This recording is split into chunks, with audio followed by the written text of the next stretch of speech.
ہوتی ہے کہ میرے بچے کے اس وقت آداب یعنی کیا ایکٹیویٹی کر رہا ہے.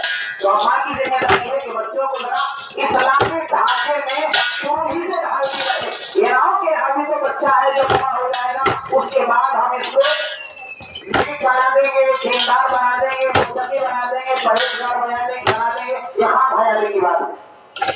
تو کئی مرتبہ ایسا ہوتا ہے کہ جب اولاد حد سے تجاوز کر جاتی ہے, یعنی ہم کہتے ہیں کہ ہاتھ سے نکل جاتی ہے, پھر ہم لوگوں سے باقاعدہ تعویذوں کا مطالبہ کرتے ہیں. مارکیٹ میں اس طرح کے لوگ ہیں, اولاد بگڑ گئی, ہاتھ سے نکل گئی, کہنا نہیں مان رہی ہے, باتوں نہیں مانتی, کوئی تعویذ دے دیجیے تاکہ بھائی ہمارا بچہ نہیں کھا جائے, ہمارا بچہ ذرا ہماری باتوں کو سننے لگے, ہمارا کہنا مانے.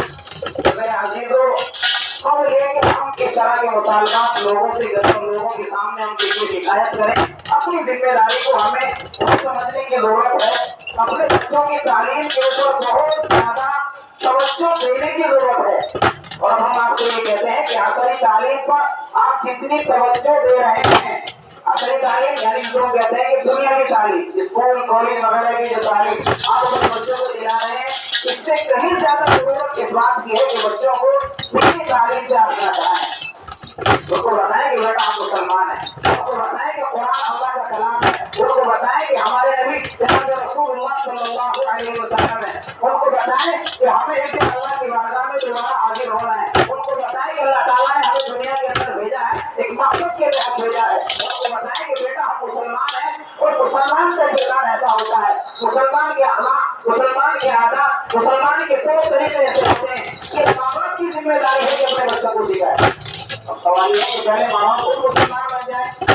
باپ بچے کے سامنے صحیح طور پر جھوٹ ہوتا ہے, ماں بچے کو گالیوں سے پکارتی ہے, لان تان کرتی ہے, الٹے سیدھے الفاظ سے اس کو بناتی ہے, تو اب ظاہر ہے کہ ان تمام باتوں کا اثر بچے کے اوپر یقینی طور پر پڑے گا. یہ بات ہم اچھی طرح سے جانتے ہیں کہ چھوٹا بچہ ایک تھوڑے کاغذ کی طرح ہوتا ہے, آپ اس کے اوپر جو نقش کر رہے ہیں, جو لکھ رہے ہیں, وہ اس کے اوپر لکھا جا رہا ہے. بلکہ بعض اکابرین لکھتے ہیں کہ بچے کے ذہن کے اوپر, بچے کا جو ذہن خالی ہے بالکل, وہ اس طرح سے ہے, اب آپ شعور میں جو چیز کے اوپر نقش کر رہے ہیں وہ ایسا ہے جیسا کہ آپ نے کوئی بات پتھر کے اوپر لکھی. اب کہتے ہیں پتھر کی لکیریں مٹ نہیں سکتی, بچے کی ہوتی ہے کہ بچے کی عادت پڑ گئی, اس کو چھڑانا انتہائی درجے کا مشکل کام ہے. لہٰذا ابھی سے ہمیں بچوں کے تعلق سے فکر مند ہونے کی ضرورت ہے, اور ہم میں سے ہر انسان ذمہ دار ہے. یاد رکھیے گا, اللہ رب العزت ہم سے ہماری ذمہ داری کے متعلق سوال کرے گا. ایک بات ہو جو میرے ذہن کے اندر کئی گروہ سے